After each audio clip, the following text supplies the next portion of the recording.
সব সময় আল্লাহর কাছে এই দোয়াটা যেন আমরা করি, আল্লাহ কিয়ামতের দিন তুমি আমার হিসাব নিও না,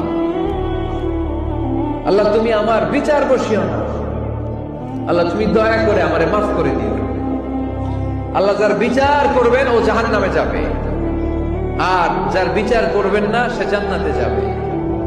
আল্লাহ যদি বিচার করে আর পাই টু পাই হিসাব নেয়, নামাজ পড়লি না কেন, রোজা রাখলি না কেন, মিথ্যা বললি কেন, খাদ্যে ভেজাল দিলি কেন, মাছে ফরমালিন দিলি কেন, যৌতুক খাইলি কেন, ঘুষ খাইলি কেন, উল্টাপাল্টা করলি কেন, জিনা করলি কেন, একটার পর একটা প্রশ্ন বানে যদি সেই ভয়ঙ্কর দিনে আল্লাহ আমাদেরকে জর্জরিত করে, আমাদের কোন উত্তর আছে?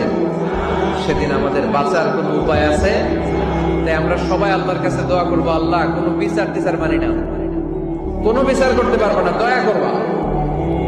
কথা কয় না? কি করবে?